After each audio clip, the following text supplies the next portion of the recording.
সুপ্রভাত সকলকে। আজকে আমি একটু অন্য ধরনের ভিডিও নিয়ে আসছি। আজকের ভিডিওটি একটি বইয়ের সম্পর্কে বলবো। না, এটা কোনো অ্যাফিলিয়েটেড মার্কেটিং নয়। যেহেতু আমি যে স্কুলে অতিথি শিক্ষকতা করতে চাই, সেই স্কুলের এক লাইব্রেরি বিভাগটি আমি নিজ দায়িত্বে নিয়ে চালাই। ওখানে প্রায় অসংখ্য বই রয়েছে। সেই বইগুলো ছাত্রছাত্রীরা যখন নেয় তখন আমাকে অনেক সময় জিজ্ঞেস করে, স্যার কোন বইটা পড়বো। তাই ভাবলাম আজকে ভিডিও আকারে প্রকাশ করে কিছু বইয়ের সাজেশন পরপর আমি তোমাদের দেব। আমার দুটো প্রিয় জায়গা, একটা হচ্ছে যখন মনে অনেকটা ভারাক্রান্ত হই আমি রামকৃষ্ণ মিশনে চলে যাই। আরেকটা জায়গা, প্রিয় জায়গা, দ্বিতীয় প্রিয় জায়গা বলতে পারো বা ভালো লাগার জায়গা, লাইব্রেরি। তাই এই বিভাগটা আমার ভালো লাগে।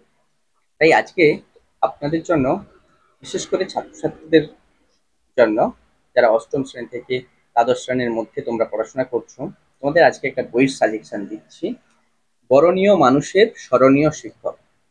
গুরু পূর্ণিমা গেল, ওই দিন নিয়ে আসবো ভাবছিলাম ভিডিওটি, কিন্তু করা সম্ভব হয়নি, বাইরে ছিলাম। এই বইতে সারা বিশ্বের বরেণ্য প্রায় 70 জনেরও বেশি বরেণ্য মানুষের জীবনীতে, জীবনী যেরকম আছে তাতে আছে তাদের বিশ্ব বরেণ্য হওয়ার পিছনে যেসব শিক্ষক শিক্ষিকাদের অবদান রয়েছে। তোমরা ছবিতেও কয়েক বিশেষ মনীষীদের দেখতে পাচ্ছ। এই বইটি কামিনী প্রকাশনীর, পৃথ্বীরাজ সেন বইটির গ্রন্থাগার। আমি কোনো বইয়ের মার্কেটিং করছি না, কামিনী প্রকাশনের সাথেও আমার কোনো যোগাযোগ নেই, যেহেতু বই ভালোবেসে এটা তোমাদের বলছি। তোমরা এই বইতে বিভিন্ন বিশ্ববরেণ্য লেখক সাহিত্যিক যারা রয়েছেন, বিশ্ববরেণ্য রাজনীতিবিদ থেকে এই ঊনবিংশ বিংশ শতাব্দীর যারা রয়েছেন, একবিংশ শতাব্দীর বিশ্ববরেণ্যদের, তাদের উপর প্রভাব, শিক্ষকের প্রভাব, এটা লেখা রয়েছে।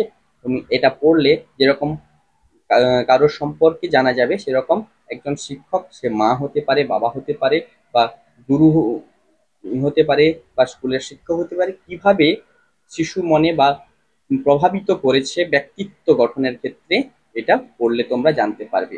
বইটি আশা করব সকল ছাত্রছাত্রীর সংগ্রহ করা উচিত এবং পড়ে ফেলা উচিত।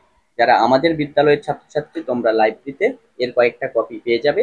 তোমরা আশা করব এই বইটি পড়ে ফেলবে, তোমাদের আগামী জীবনে অনেক সহযোগিতা হবে। তো ধন্যবাদ। পরবর্তী কোনো একদিন কোনো একটা বই আবার সাজেশন নিয়ে আসবো। ধন্যবাদ সকলকে। বই পড়ুন, বন্ধুত্ব করুন বইয়ের সাথে। ভালো থাকবেন, সুস্থ থাকবেন, উর্বর মনের জন্ম হবে।